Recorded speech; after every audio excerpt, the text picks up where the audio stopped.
The rain in Portland does not wash things clean. It simply presses the grey sky down against the pavement until the city feels like a sealed room. I sat in my usual corner of the coffee shop on Hawthorne Boulevard, watching the water streak the glass. It was a Tuesday afternoon and the air inside smelled of roasted beans and damp wool. I felt safe there. I felt righteous. I had no idea that in less than an hour, my soul would be ripped from this comfortable reality and plunged into a darkness that no amount of theology could explain. I was 62 years old, a professor of theology, an elder in my denomination, and a man who believed he held the keys to the kingdom in his intellect. On the table before me lay a manuscript from a younger pastor. I held a red pen in my hand, hovering over his words like a hawk circling prey. My purpose was not to encourage him, but to correct him. I found satisfaction in dismantling the spiritual experiences of others, reducing their encounters with God to psychological projections or emotional weakness. People often search the internet for Christian testimonies that make them feel good. They want stories that comfort them in their sin. I despised that hunger for comfort. I believed that true religion was rigorous, cold, and intellectual.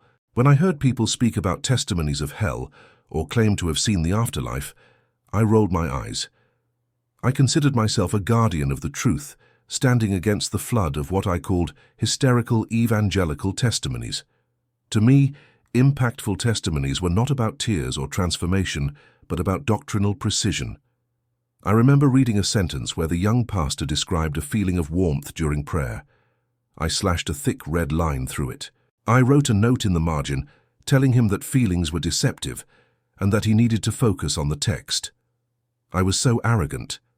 I sat there drinking my black coffee, convinced that I was doing God a favor. I did not believe in near-death experiences, or what the medical world calls EQM. I believed that when you died, you went exactly where your theology dictated. I was certain that I was saved because I had the correct answers. I had memorized the map, but I had never met the guide. The shop was quiet that day. A barista was wiping down the counter, and a young couple sat near the door, speaking in hushed tones. I looked at them with a mixture of pity and annoyance. I wondered if they knew the weight of the sin they carried. I wondered if they understood the historical context of their own existence.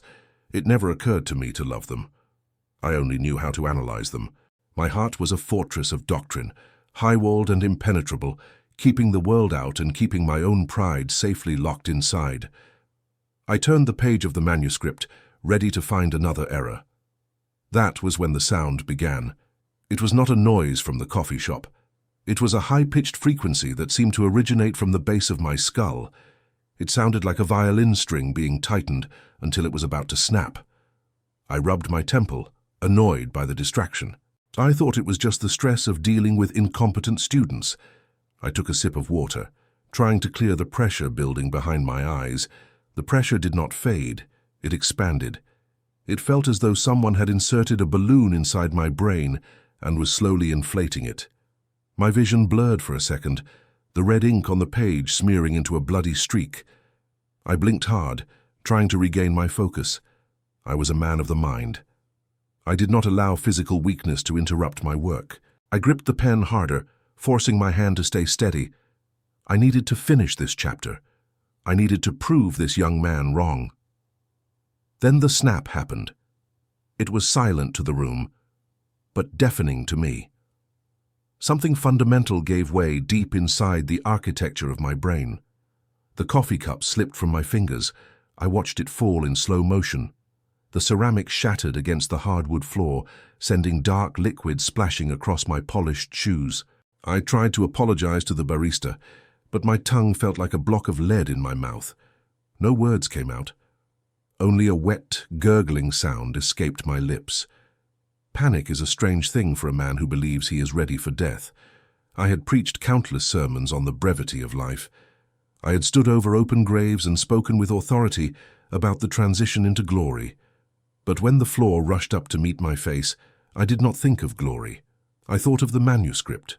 I thought of the uncorrected errors. I felt a surge of terrifying anger that I was being interrupted. I hit the ground hard. The impact knocked the wind out of me, but I could not gasp for air. My chest refused to rise. The cafe around me began to dim, as if someone were slowly turning a dimmer switch on the sun. I saw shoes running toward me. I saw the blurred face of the barista hovering over me, her mouth moving in a scream I could not hear. I tried to tell her I was fine. I tried to tell her I was a professor, a man of God, and that this was just a momentary lapse. But the darkness was not waiting for my permission. It swallowed the edges of my vision, turning the grey Portland afternoon into a tunnel of black fog. The pain in my head vanished, replaced by a sensation of falling. It was not a physical fall. It was an internal collapse. It felt as though the anchor that held my soul to my body had been severed. I expected light. That was the great promise I had clung to for 40 years. I expected to see the pearly gates or hear the thunderous applause of saints welcoming a general home. I had fought the good fight, or so I told myself. I had kept the faith pure. I waited for the sensation of rising, for the feeling of ascension that every powerful testimony describes. But I did not rise. I sank. The darkness became absolute.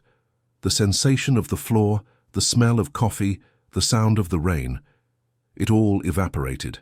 I was alone, completely and utterly alone, and in that silence I felt a confidence that makes me shudder now.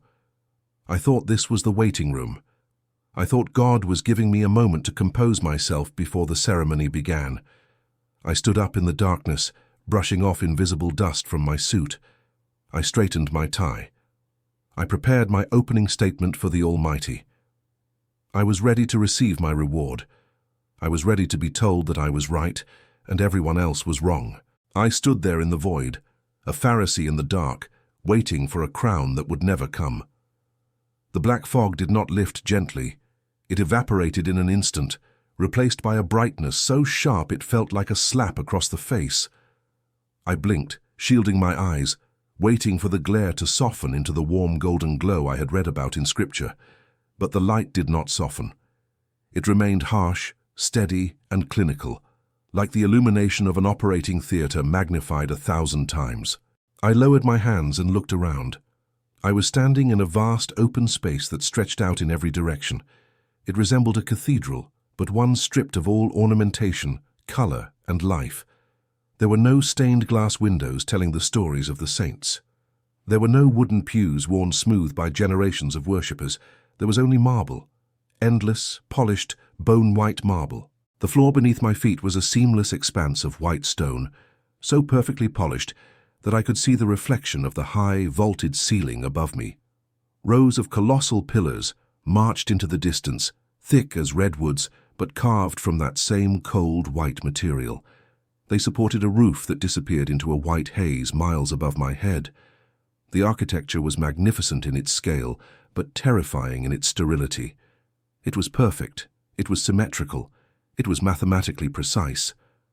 I smiled. A wave of relief washed over me, deeper and more potent than any I had ever felt in life. This was it. This was the structure I had always argued for. I had spent my career fighting against the messiness of modern charismatic movements, against the chaotic emotionalism that I felt disgraced the dignity of the Almighty.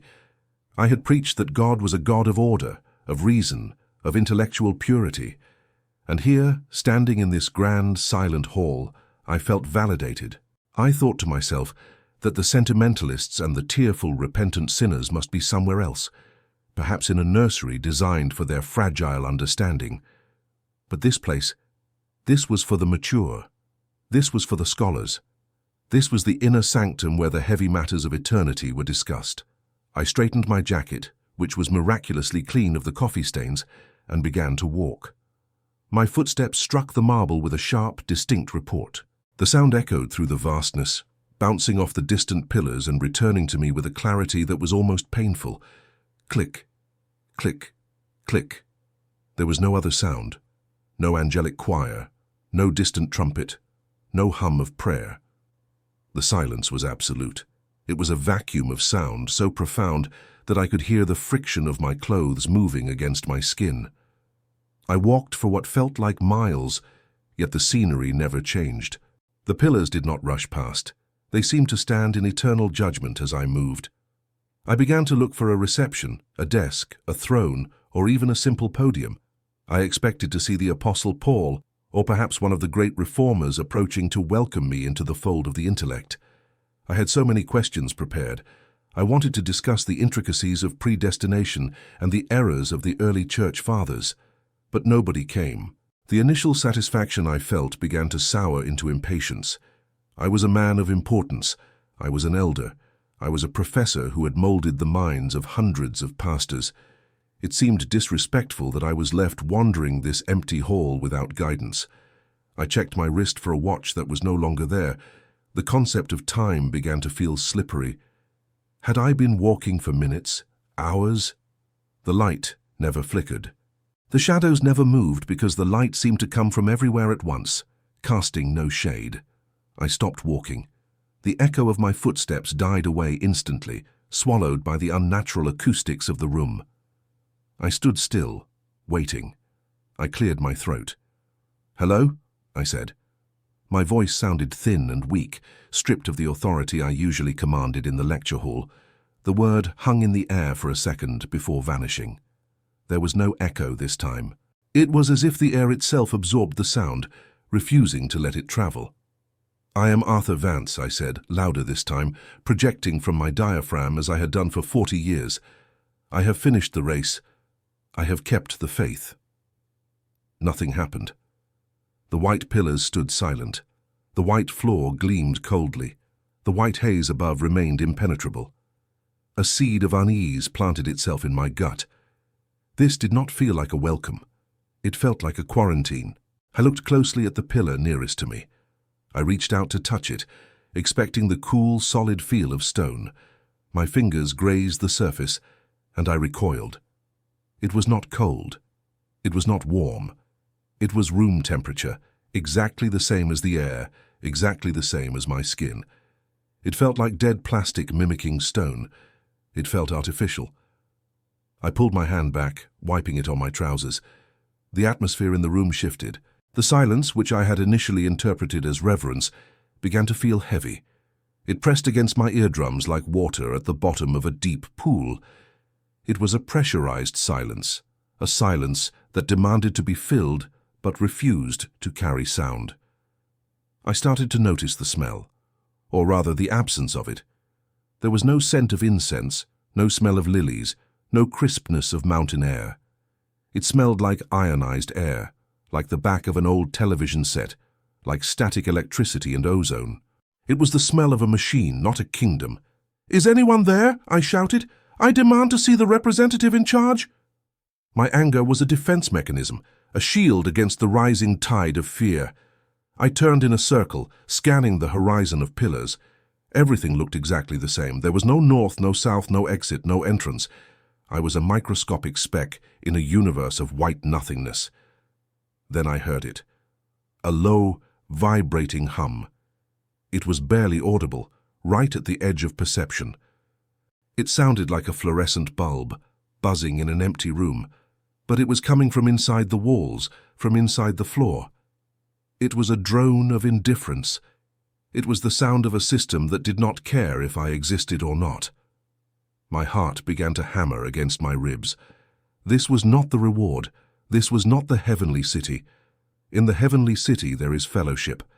In the heavenly city there is the presence of the King. Here there was only me. And for the first time I realized that me was not enough. I had brought nothing with me but my own ego, and in this vast, empty cathedral, my ego was a frantic, small thing, screaming into a void that refused to listen. I began to run. I didn't know where I was going, but I had to break the symmetry. I had to find a flaw, a door, a crack in the perfection. I ran until my lungs burned, my shoes slapping frantically against the endless floor. But the pillars never ended. The light never changed. I was running on a treadmill of marble, trapped in a perfect, holy prison of my own making. I stopped, gasping for air, my hands on my knees, and stared at the floor. That was when I saw the first change. The reflection in the floor beneath me rippled like water disturbed by a stone, but I had not touched it. The white marble began to swirl, darkening, losing its pristine shine. The silence broke, not with a voice, but with the sound of grinding stone. If this story is speaking to you, if something inside your heart is stirring, stay with me and take a moment to subscribe here to the channel. This is not just a video. This is an encounter with God. The transformation of the room was not magical. It was architectural decomposition. The pristine white marble did not simply fade away. It aged 1,000 years in a single heartbeat. The perfect glowing walls began to blister and peel, shedding layers of white stone like dead skin. Beneath the facade, something dark and wooden pushed through, groaning under an immense unseen weight.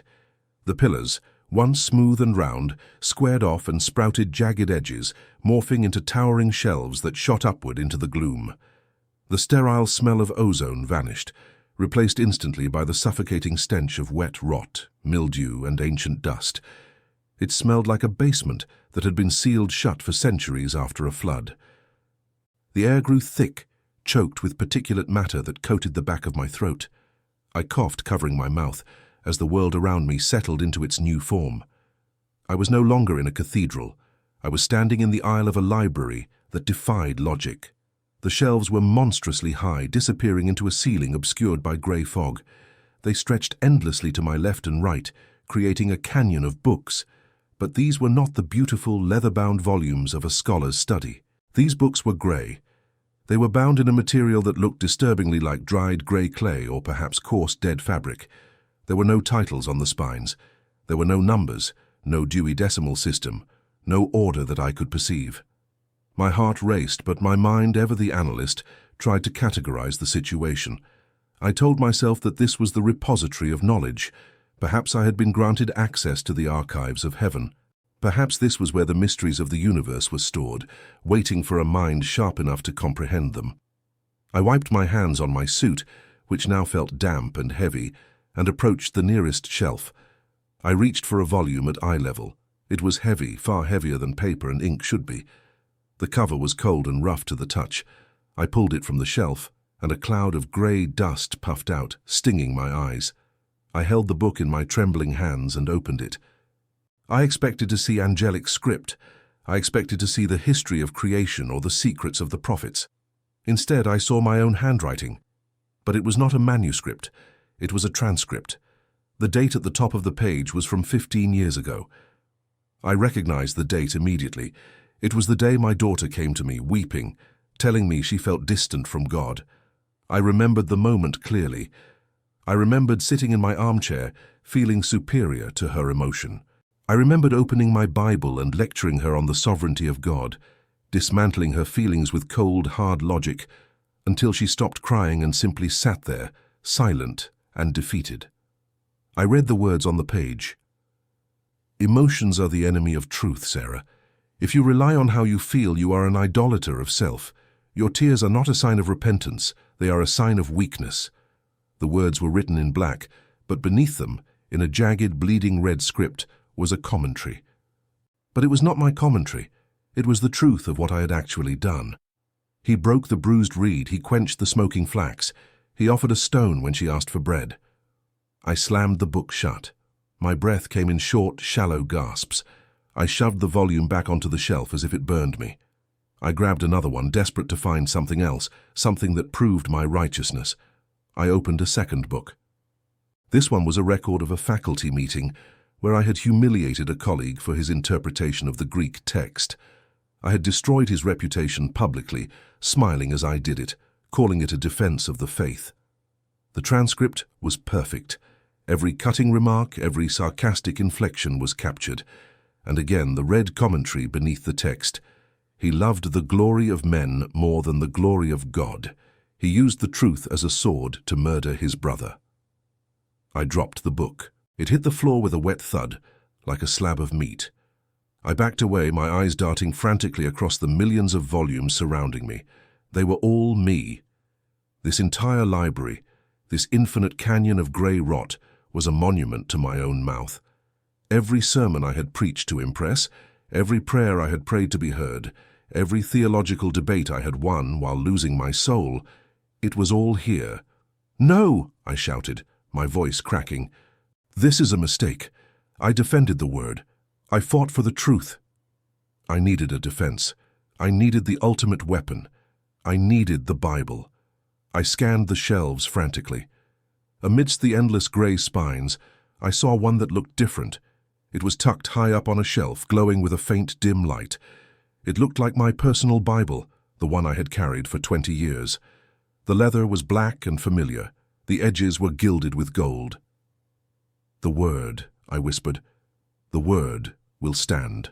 I scrambled up the lower shelves, my shoes slipping on the rotting wood. I clawed my way up, desperate, sweating, terrified. I reached out and grabbed the spine of the black book. I pulled it down, clutching it to my chest like a drowning man clutching a life preserver. I fell back to the floor, landing hard on my knees, but I didn't care. I had the book. I had the sword of the Spirit. I looked at it. It was beautiful. It was the only clean thing in this entire graveyard of words.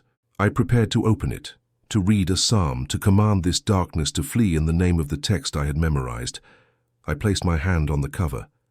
The moment my skin touched the leather, the book hissed. The sound was like water hitting a hot skillet. The black leather turned grey instantly. The gold leaf on the pages turned to black ash.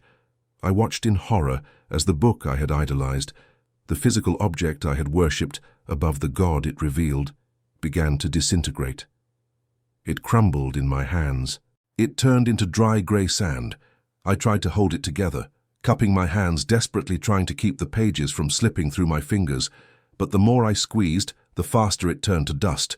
I watched the Gospel of John dissolve into grit. I watched the Psalms turn into powder. In seconds, I was holding nothing but a pile of cold, grey ash. I stared at my empty hands. The realization hit me with the force of a physical blow. I had known the book, but I had not known the author. I had spent my life dissecting the text, arguing over the grammar, fighting over the interpretations, but I had never let the living water actually touch my heart. To me, the Bible was a tool for control, a manual for intellectual superiority. And here, in the land of the dead, my idol could not save me. The ash slipped through my fingers and fell to the floor. As the last grain of dust hit the ground, the library groaned. The floor beneath me gave a violent lurch. The shelves began to lean inward, towering over me like giants preparing to crush an insect. The silence of the library was broken by the sound of millions of pages turning at once, a sound like the wings of 1 billion locusts. I was not the scholar here. I was the defendant, and the evidence was overwhelming. I looked up, and for the first time I felt the true paralyzing cold of the afterlife. It wasn't just a temperature, it was the absence of hope. The floor beneath my feet developed a hairline fracture. It zigzagged between my legs, widening rapidly. A smell rose up from the crack, a smell of sulfur and wet stone. I tried to stand, to run, to find a way out of this canyon of accusations. But the fracture snapped open. The ground simply ceased to exist under my feet. There was no time to scream. The library, my books, my words, and my pride vanished upward as I plummeted into the grey void below. The fall was not endless. In the stories people tell about the abyss, they often speak of falling forever, tumbling through a vacuum of time. My experience was different. My fall was abrupt, violent, and heavy. It felt as though gravity had increased tenfold, dragging me down with a personal vengeance. I was not floating, I was being discarded. I struck the ground with a force that should have shattered every bone in my body. The impact knocked the breath out of me, leaving me gasping on a surface that felt jagged and unforgiving. I lay there for a moment, curled in a fetal position, waiting for the pain to subside. But in this place, pain does not fade. It accumulates. It settles into the marrow and stays there. I opened my eyes. I was lying in a valley that stretched out into an infinite grey haze. There was no sky, only a heavy, oppressive ceiling of swirling fog that looked like wet wool. There was no horizon, just the fading of shapes into the gloom. The light here was dim and flat, casting no shadows, revealing no depth. It was the color of a dead television screen. I tried to push myself up, but cried out as sharp edges sliced into the palms of my hands. I looked down at the ground beneath me. I was not lying on dirt or rock or pavement. I was lying on a sea of broken stone tablets. They were shards of grey slate, millions of them, piled high like drifts of snow. Each shard was carved with letters: Hebrew, Greek, English, Latin. I recognized fragments of the law. I saw a jagged piece of stone with the word "thou" carved into it. Another read, "shall not." Another simply said, "obey." I had spent my life worshipping the law. I had elevated the rules above the ruler. Now I was shipwrecked on a wasteland of broken commandments. The very thing I had used to judge others had become the jagged terrain of my own torment. Every time I moved, the sharp edges of the stone tablets cut into my skin, slicing my suit, slicing my flesh. It was a physical manifestation of the scripture I had ignored. The letter kills, but the spirit gives life. Here there was no spirit. There was only the killing letter. Then the cold hit me. I had expected flames. My theology had prepared me for the lake of fire, for the weeping and gnashing of teeth in a furnace. But I was not burning. I was freezing.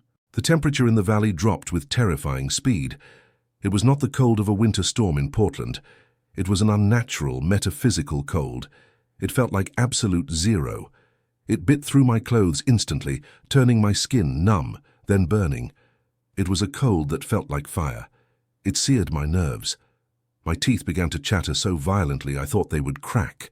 I hugged my knees to my chest, trying to preserve body warmth, but I realized with horror that I had no warmth to preserve. My body was generating no heat. I was an empty shell in a vacuum.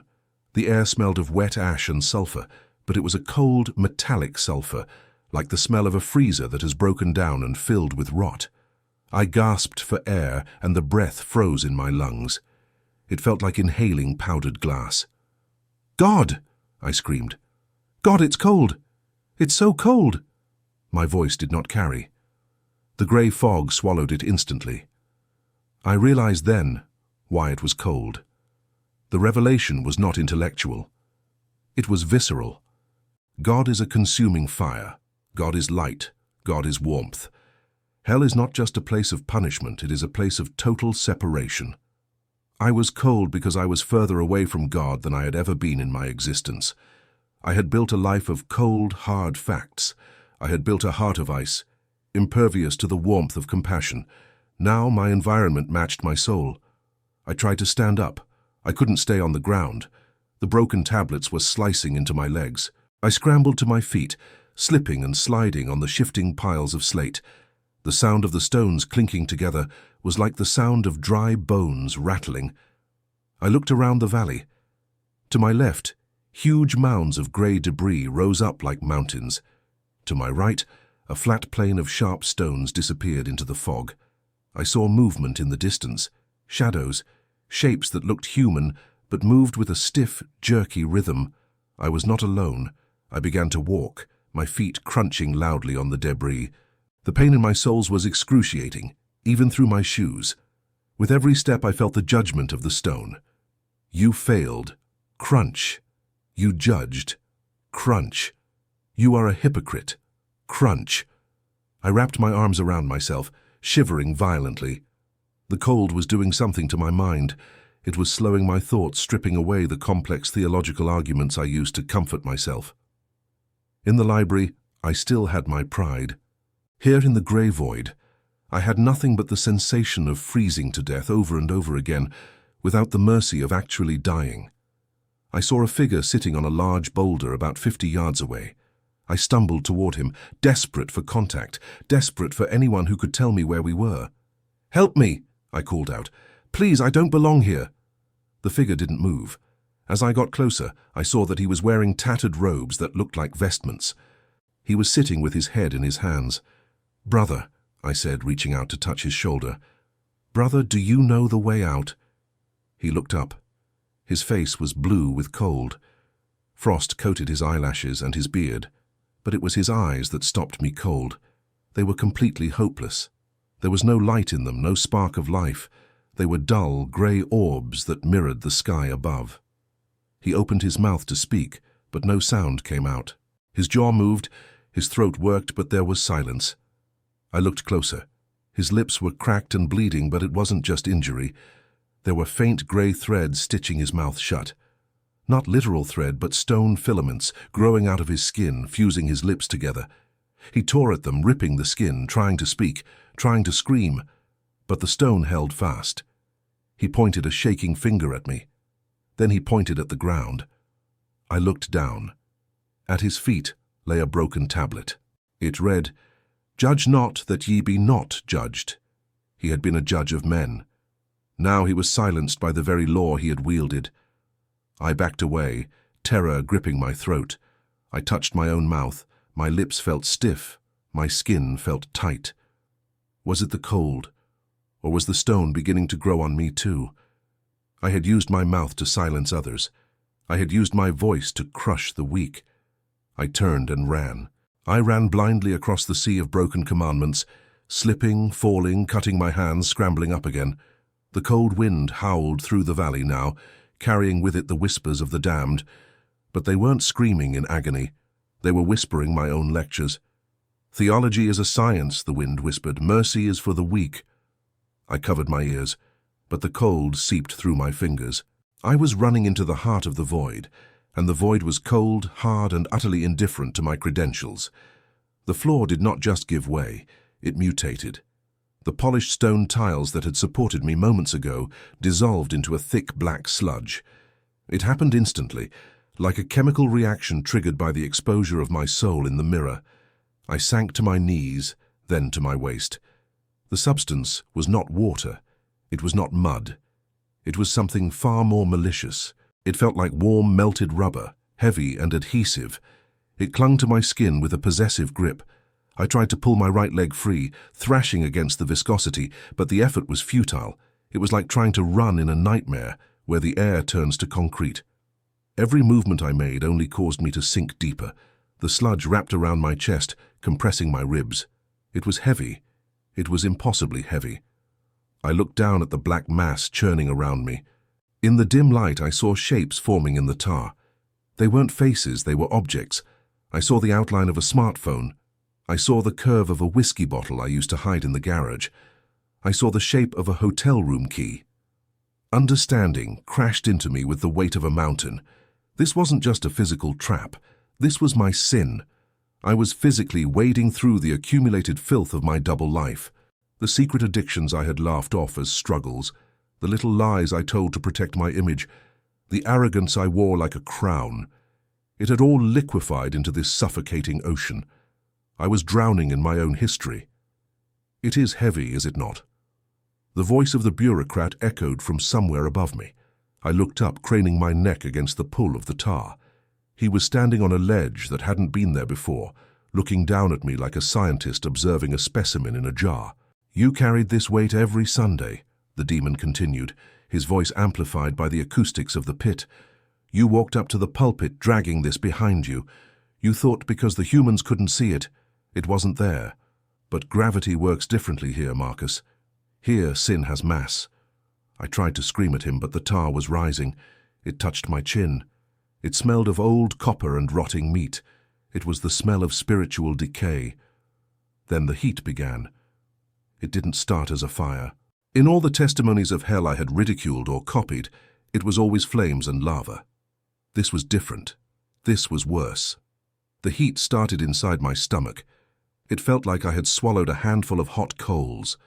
Then it spread to my liver, my kidneys, my lungs. It was an internal vibration, a frequency that agitated the water molecules in my cells. I realized with terrifying clarity what was happening. I wasn't being burned. I was being microwaved. The radiation was cooking me from the inside out. My skin remained cool to the touch, coated in the black sludge, but underneath, my blood was beginning to boil. The pressure built behind my eyes. My teeth felt like they were vibrating loose from my gums. I writhed in the tar, desperate to escape the sensation, but there was nowhere to go. I was the source of the heat. It was the friction of my soul rubbing against the holiness of God's absence. "Preach to us, Marcus!" the bureaucrat shouted, his voice mocking and distorted. "Give us one of your 3 points and a poem. Tell us about the freedom in Christ while you are bound by your own choices." Suddenly, the darkness around me came alive with sound. It wasn't the sound of demons screaming, it was worse, it was my own voice. Recordings of my sermons began to play from the shadows. They were overlapping, looping, chaotic. "God wants you to prosper," my recorded voice shouted. Living in sin is a choice, another clip of me declared. The truth will set you free. The irony was a physical blow. The words I had spoken to manipulate crowds were now being used to torture me. Every sentence I had preached without believing was a dagger. I heard myself judging others for the very things I was now drowning in. The hypocrisy was loud, dissonant, and unbearable. The internal heat spiked. I felt my organs swelling. The pain was beyond biology. It was the sensation of a soul being dismantled. I gasped for air, but I only inhaled the fumes of the tar. Make it stop, I choked out. Please, make it stop. I'm sorry, I'm sorry. Sorry. The demon's voice drifted down, cold and unamused. You are not sorry you sinned, Marcus. You are sorry you were caught. You are sorry for the consequences, not the betrayal. That is not repentance. That is just regret. And regret burns the hottest. The tar reached my lower lip. I tilted my head back, staring up into the infinite black void above the pit. I was a pastor who knew the Greek definitions of grace, but had never tasted the reality of it. I was a leader who could navigate church politics, but couldn't navigate his own conscience. And now I was a man cooking in the juice of his own iniquity. The pressure inside my skull became unbearable. I felt like I was going to explode, to burst apart like a piece of fruit in an oven. But I knew with a sickening certainty that I would not be allowed to explode. I would not be allowed to die. I would be kept at this precipice of boiling forever, sustained by the very immortality I had preached about. I had to do something. I had to use the one weapon I had left. I had to use the name. I remembered the stories. I remembered the movies. The protagonist screams the name of Jesus, and the walls shake, the demons flee, and the light breaks through. I was a believer, wasn't I? Technically. I had the credentials. I had the vocabulary. I squeezed my eyes shut against the pain of the internal fire. I gathered every ounce of will I had left. I pushed back against the crushing weight of the tar. I prepared to unleash the ultimate spiritual authority. I was going to command this place to release me. I was going to shout the name that is above every name. I didn't know that I was about to learn the hardest lesson of all. The name is not a magic word. I tumbled until the world stopped spinning. My body slammed against a surface that was hard, slick, and terrifyingly smooth. I tried to dig my heels in, to find purchase, but my shoes squeaked and slid helplessly against the ground. I was sliding backward, slowly but inexorably, toward a drop-off that disappeared into total blackness. I was on a slope. It was a mountain made entirely of black glass, polished to a mirror sheen.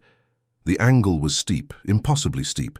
It was designed to ensure that no one could stand upright on their own merit. I clawed at the glass, my fingernails screeching against the surface, but there was nothing to grab. No roots, no cracks, no handholds, just the relentless pull of gravity dragging me down toward the abyss.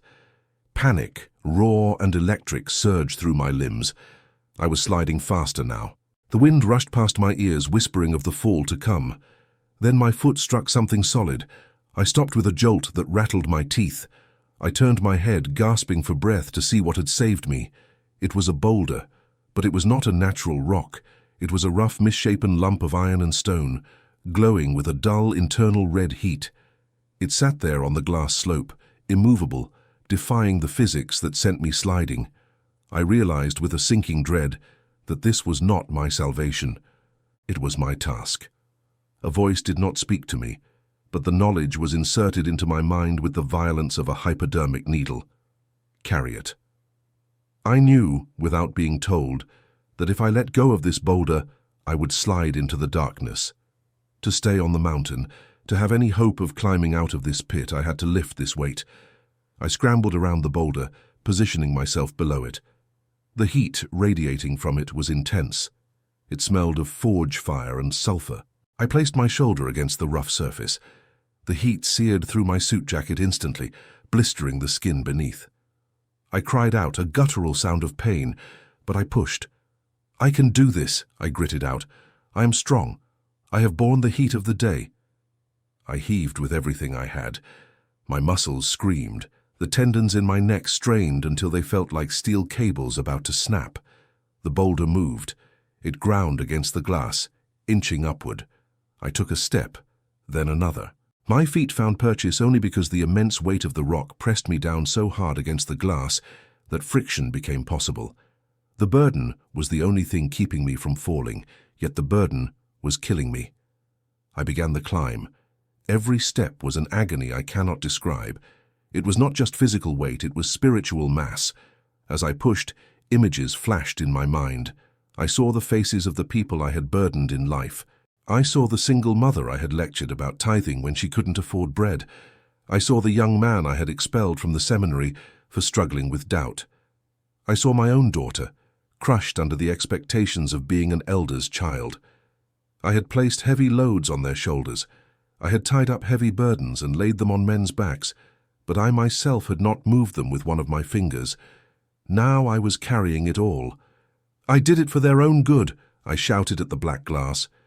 They needed discipline. They needed the law. The moment I spoke those words, the boulder changed. It did not grow larger, but it grew denser. The weight doubled instantly.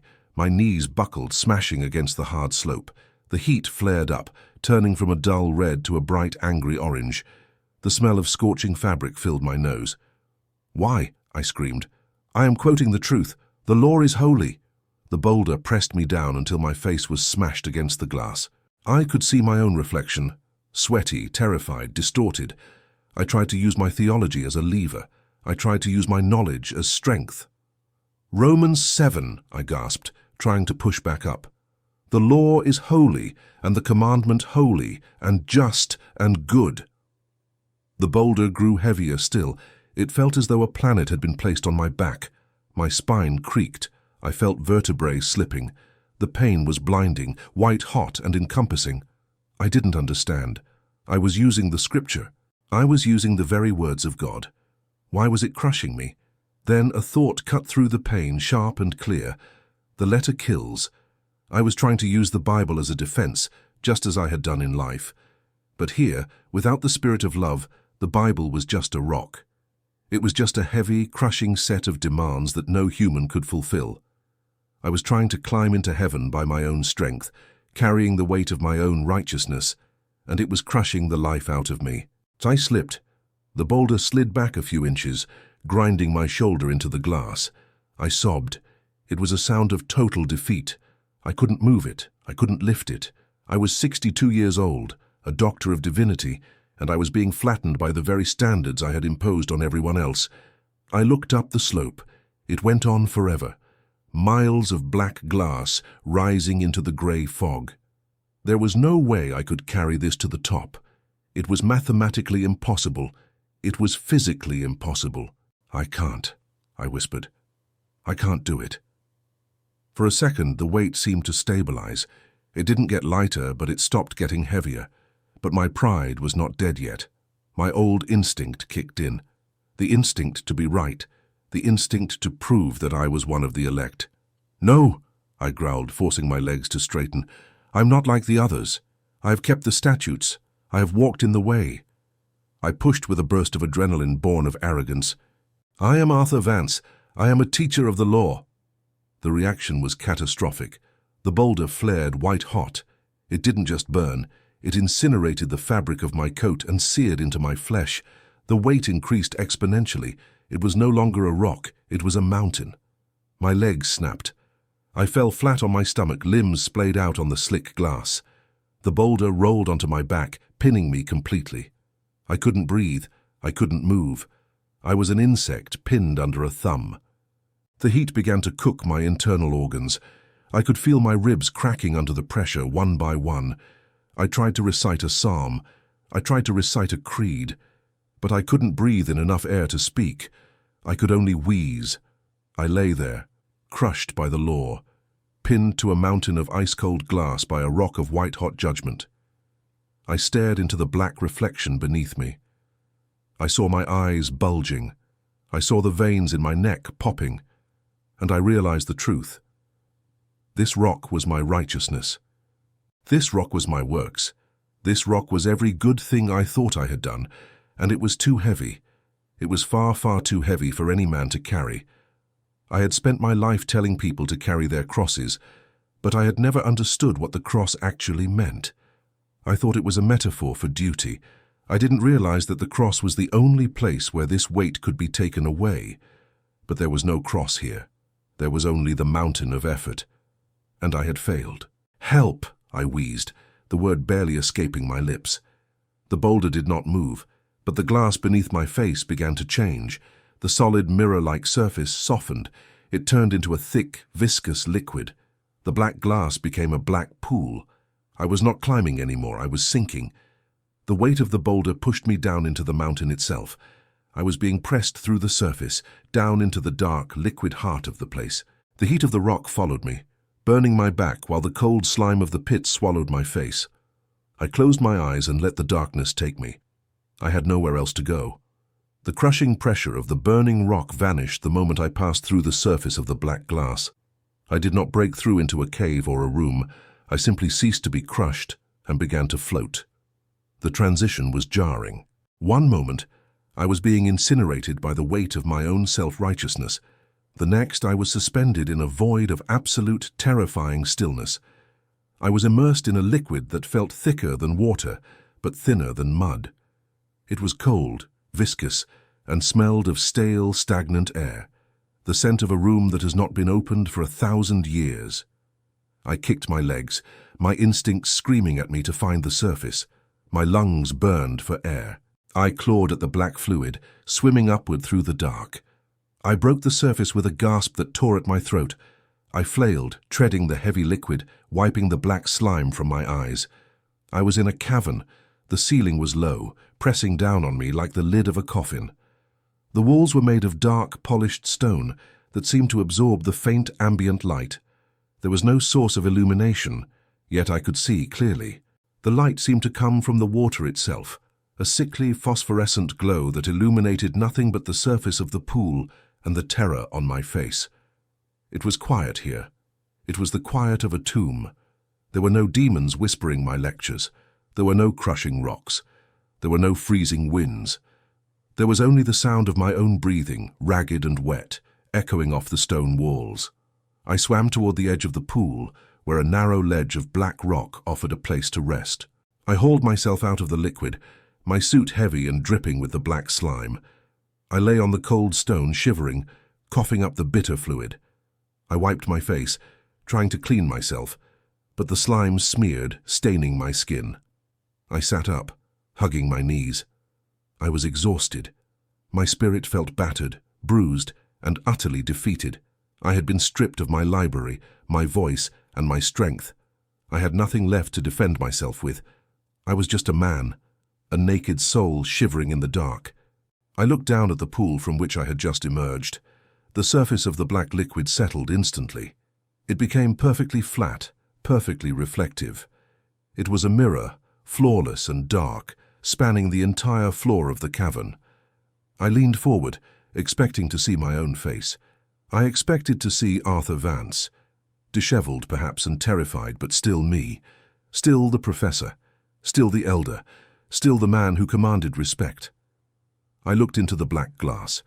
I did not scream. I couldn't. The horror that gripped me went beyond sound. It froze the blood in my veins. The reflection staring back at me was not a human being. It was a monstrosity. The creature in the mirror was tall and gaunt, its skin the color of old parchment, stretched tight over a skeletal frame. It looked like a husk, a dried-out shell that had been hollowed out from the inside. But it was the face that destroyed me. There were no eyes. Where my eyes should have been, there were only smooth patches of skin. No sockets, no lids, just blank, unbroken flesh. I realized with a sick jolt that I had spent my life refusing to see the pain of others. I had refused to look at the messiness of human suffering, choosing instead to focus on the sterile perfection of text. I had been spiritually blind, and now my spirit bore the mark of that blindness. The mouth was twisted. It was a small, pursed hole, sewn shut at the corners, shaped permanently into an expression of disdain. It was a mouth made for judgment, not for praise. It was a mouth made for correcting, not for kissing. It was hideous in its tightness, a puckered scar of arrogance. And the ears. The creature had massive, oversized ears, but they were twisted backward, blocked by growths of bone. It was the face of a man who loved to hear himself but refused to listen to anyone else. I stared at the monster. The monster stared back with its eyeless face. I raised my hand to touch my cheek. In the mirror, the monster raised a hand. Its hand was not a hand, it was a claw. The fingers were long, bony, and sharp, like the talons of a bird of prey. They were fingers designed to tear, to dissect, to rip things apart. They were the hands of a man who tore apart the faith of others in the name of accuracy. They were not hands that could hold, or heal, or comfort. "No," I whispered. The monster's small, twisted mouth moved. No, it was me. This was not a demon sent to torment me. This was my soul. This was what I looked like to God. For 40 years I had walked around wearing a suit and tie, thinking I was a distinguished man of God. I thought I was a pillar of the community. I thought I was beautiful in my righteousness. But all along, underneath the disguise of my flesh, this is what I had been becoming. I was a whitewashed tomb. On the outside, I appeared beautiful to men, but inside, I was full of dead men's bones and everything unclean. I was a hollow, blind, grasping monster who fed on the superiority of being right. I scrambled back from the edge of the pool, crab-walking across the cold stone, desperate to get away from the image. But the pool was everywhere. The walls themselves began to reflect the scene. Everywhere I looked, I saw him. I saw the Pharisee. I saw the time I mocked a woman for weeping during worship, calling her emotional. I saw the monster's claw tearing her spirit. I saw the time I argued a young student into the ground, destroying his simple faith with my complex logic. I saw the monster standing over him, feeding on his confusion. I saw the time I walked past a homeless man on the steps of my own church because I was late for a meeting about church budget. I saw the eyeless face looking right through him. "I didn't know," I sobbed, curling into a ball. "I thought I was serving you." But the reflection did not change. It merely stood there, a testament to a wasted life. I had gained the whole world of theological knowledge, but I had lost my own soul. I had memorized the map of heaven, but I had become a creature of hell. The realization broke something inside me that the burning rock could not break. The rock had crushed my body, but this mirror crushed my ego. It stripped away the last lie I had been clinging to, the lie that I was a good man. I was not a good man. I was a monster who used God's name to build a pedestal for myself. I lay on the stone weeping, but even my tears felt wrong. I touched my face. There were no tears. My eyes were gone. I could not weep. I could only make the sound of weeping. I was a dry shell, incapable of producing even the moisture of repentance. I was hollow. That was the worst part. I felt the wind of hell blowing through my ribs. I had no substance. I had no love inside me to give me weight. I was chaff. I was the dust that the wind blows away. I looked at the reflection one last time. The monster was curled up, shaking. "I am nothing," I whispered. "I am absolutely nothing." And for the first time in my existence, I spoke the absolute truth. The theological arguments vanished. The pride vanished. The titles vanished. There was only Arthur, the empty man, facing the horror of his own heart. The darkness in the cavern deepened. The phosphorescent glow of the pool began to fade, leaving me alone with the monster. But I didn't need the light to see him anymore. He was etched into my mind. He was me. And I knew, with a certainty that froze my marrow, that I would have to wear this face for eternity. This was my shape. This was my reward. I closed my eyes, or the memory of them, and waited for the end. But the end did not come. Instead, the floor beneath me dissolved. The stone ledge turned to dust, and I fell again, not into a pit, but into a place where the crushing weight of my own nothingness would finally be resolved. I landed on a surface that was not stone, nor glass, nor ash. I landed on my knees, in a place that felt like the bottom of the universe. There was no ground here, only a sense of absolute finality. The darkness was heavy, pressing against my skin like a physical weight, suffocating and dense. I was curled up, a broken husk of a man, hiding my face from a God I had claimed to serve but had never truly loved. The silence here was different. It wasn't the silence of the waiting room or the library. It was the silence of regret. It was the sound of a door locking forever. I stayed there for a long time, trembling, waiting for the demons to return, waiting for the cold to bite, waiting for the stone to grow over my remaining senses. But nothing came. God had left me alone with myself, and that was the worst torture of all. In that darkness, the last remnants of my theology crumbled. I realized that for 60 years I had treated God like a concept to be mastered. I had treated the Bible like a textbook to be memorized. I had treated salvation like a formula to be solved. I had been so proud of my accuracy. I had been so proud of my doctrine. I had stood in pulpits and looked down on the broken, the addicted, the confused, and I had judged them for their lack of discipline. Now I was the broken one. I was the confused one. I was the one who had nothing. I tried to form a prayer. My mind, out of habit, reached for the fancy words I used to use. Sovereign Lord, King of Kings, I beseech thee. I stopped. The words tasted like ash in my mouth. They were lies. They were the words of the actor I had been. The Pharisee in the mirror had used those words to hide his emptiness. I could not use them here.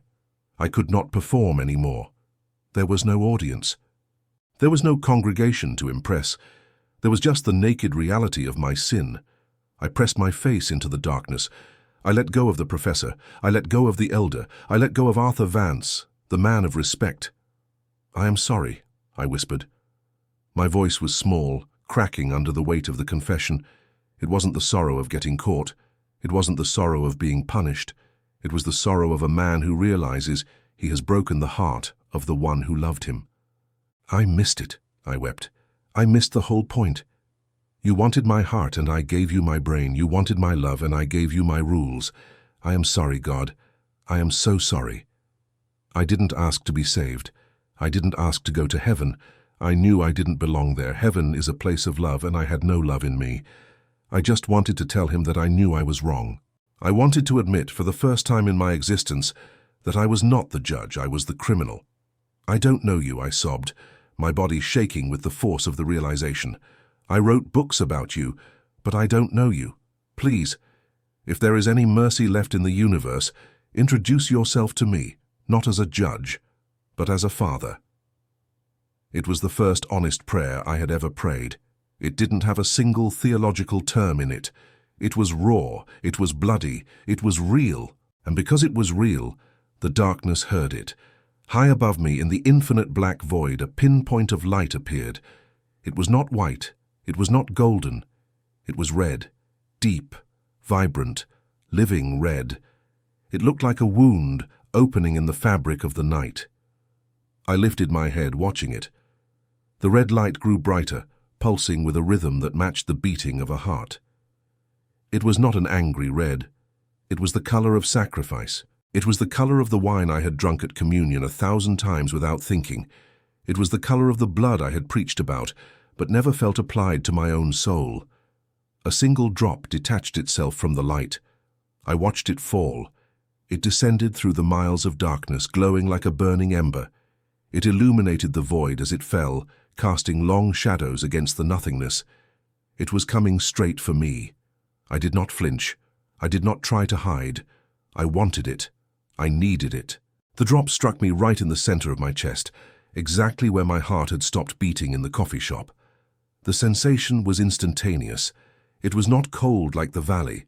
It was not scorching like the rock. It was a heat so pure, so intense, and so alive that it felt like being unmade and remade in the same second. The drop of blood did not just touch my skin, it sank through my ribs, through the stone casing of my heart, and exploded inside me. The shockwave shattered the shell. I heard a sound like cracking ice. I looked down at my hands. The claws of the monster were fracturing. The grey, dead skin was splitting open, revealing pink, living flesh underneath.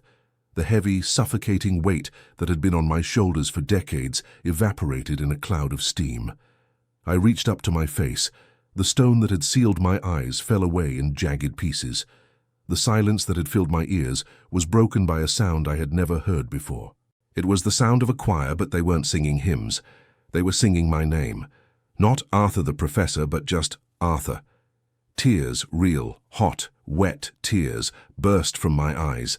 I could see, I could feel. The numbness was gone. The cold was gone. The judgment was gone. Love, I whispered. The word didn't feel empty anymore. It felt heavy. It felt like the strongest substance in the universe. It was always love. The red light above me expanded, tearing the darkness apart. It wasn't a gentle sunrise. It was a violent invasion of grace. The walls of hell could not stand against it. The library, the valley, the mountain, they were all shadows, and shadows cannot exist in the presence of the sun. I was being pulled upward. I wasn't climbing, I wasn't working for it, I was being lifted. I was a child being picked up by a parent. I hung there in the light, weeping, not out of fear, but out of sheer, overwhelming gratitude. I had been dead, truly dead, and now for the first time I was alive. The red light swallowed me whole. It washed away the memory of the cold. It washed away the pride. It washed away the Pharisee. I closed my eyes, and I felt a hand on my shoulder. It was a heavy hand, a strong hand, a hand that had been pierced. And a voice spoke, not from a distance, but right next to my ear. It was the voice I had waited my whole life to hear, but I had been too loud to hear it. "Welcome home, Arthur. Now go and live." The light became blinding, turning into a kaleidoscope of colors and sounds, rushing past me like a whirlwind. The sensation of rising became a sensation of slamming. We are approaching the end of this testimony. If you have stayed until this moment, it is because God is calling you to a deeper relationship, beyond religion, and into true intimacy. Please, make sure you are subscribed so you don't miss the final conclusion of Arthur's journey. The sensation of returning to the body was violent. It felt like being stuffed into a wet, heavy suit that was 2 sizes too small. The expansive freedom of the light vanished, replaced instantly by the crushing weight of gravity and the dull, throbbing ache of physical existence. I gasped, my chest heaving against the resistance of tubes and wires. The air in my lungs tasted like plastic and antiseptic, a sharp contrast to the atmosphere of grace I had just inhaled. I opened my eyes. The world was blurry and bright, but not with the holy light of redemption. It was the harsh, fluorescent glare of a hospital room. The rhythmic beeping of machines assaulted my ears, a steady, persistent countdown of mortality. I was alive. I did not wake up screaming. I did not thrash against the restraints or shout about the fire. Instead, a deep guttural sob tore through my throat. It was the sound of a man who had seen the edge of the abyss and had been pulled back by the shirt collar. Tears, hot and blinding, streamed down my temples and pooled in my ears. I welcomed them. I let them flow. They were the proof that the stone had been removed from my heart. "He's awake. Get the doctor," a voice shouted nearby. I blinked, trying to focus. A face hovered over me. It was Sarah, my daughter. Her eyes were red and swollen, her face etched with the exhaustion of a vigil kept for days. In the past, I would have criticized her appearance. I would have told her to compose herself, to show strength. Now she looked like the most beautiful thing I had ever seen. She was a fragile, precious vessel of life. "Dad," she whispered, her voice trembling. "Can you hear me?" I tried to speak, but my throat was raw. I swallowed hard, fighting the dryness. I needed to tell her. I couldn't waste a second. The theology didn't matter anymore. The lectures didn't matter. "Sarah," I croaked. My voice was weak, stripped of its professorial boom. She leaned in close, clutching my hand. "I'm here, Dad. You had an aneurysm. You've been in a coma for 3 weeks. Just rest." I squeezed her hand. I felt the warmth of her skin, and it felt like a miracle. "I was wrong," I whispered. She pulled back slightly, confusion clouding her eyes. "What? You're confused, Dad." "It's the medication." "No," I rasped, forcing the words out through the tears. About the emotions. "I was wrong, Sarah. I am so sorry. You were closer to God in your weeping than I ever was in my studying." She froze. She looked at me as if I were a stranger. In a way, I was. The Arthur Vance who had collapsed in the coffee shop was dead. He had died in the grey void. The man lying in the bed was someone new, someone who had been burned by the fire and washed by the blood. "I love you," I said, the words feeling strange and heavy on my tongue, unused for so long. "I am just a man, Sarah, just a foolish, broken man." She broke down then, burying her face in my shoulder, weeping uncontrollably. For the first time in her life, I didn't stiffen. I didn't quote a scripture about self-control. I lifted my heavy arm and placed my hand on her head, stroking her hair. I let her cry. I cried with her. And in that hospital room, amidst the smell of disinfectant and the noise of machinery, there was more genuine worship than in all the perfectly organized services I had ever led. The recovery was long, but my resignation was immediate. 2 months later, I walked into the university. I was using a cane now, a physical reminder of my frailty. I carried a box in my hands. It didn't contain my accolades or my framed degrees. It contained the manuscript I had been editing the day I died. I walked into the dean's office. He stood up, smiling, expecting me to announce my return to the pulpit. He started talking about the fall semester, about the new series on apologetics they wanted me to teach. "I am resigning," I said quietly. The room went silent. The dean stared at me. "Arthur, you are our lead theologian. You need time to recover, certainly, but to resign. Who will teach the advanced dogmatics?" I placed the manuscript on his desk. "I cannot teach what I do not know," I said. I knew the books, David, but I didn't know him. I spent 40 years arguing about the shape of the key, but I never opened the door. I can't stand in front of those students and tell them that intellect is the path to God. I won't lead them down the road to the grey library. "But what will you do?" he asked, bewildered. "You are an elder. You are a pillar." "I am a servant," I corrected him. "If I am anything at all, I am a servant." I left the office and walked down the hall. I passed the lecture hall where I used to hold court, where I used to destroy the faith of students in the name of rigor. I kept walking. I went down to the basement, to the maintenance closet. I found the janitor, an older man named Miguel, whom I had passed in the hallway for 15 years without ever learning his name. He looked up, surprised to see me. "Professor Vance," he said, "can I help you?" "No, Miguel," I said, taking off my suit jacket. "I'm here to help you. I want to know if you need help with the floors tonight." He thought I was joking, but I wasn't. That Sunday, the congregation expected me to take the stage. They expected a triumphant testimony of how I defeated death. They expected me to validate their pride. But I didn't sit in the front row. I didn't sit on the platform. I stood at the back door. I held a pot of coffee. I greeted every person who walked in. I looked them in the eyes, really looked at them. I saw the tiredness in the single mother's face, and instead of judging her for being late, I poured her a cup and told her she was doing a good job. I saw the young man with the tattoos who looked uncomfortable, and instead of analyzing his theology, I shook his hand and told him I was glad he was home. I am no longer the great Arthur Vance. I am just Arthur. I sweep the floors of the church on Tuesdays. I visit the prisoners on Thursdays, men who remind me of the souls trapped in the stone. I listen to them. I don't preach at them. I tell them about the red drop of blood that can shatter the hardest heart. I still read the Bible, but I don't read it with a red pen anymore. I read it on my knees. I read it with tears blurring the text. I realize that the ink on the page is dry, but the spirit that wrote it is alive. And he is desperate for a relationship, not a dissertation. Hell is real.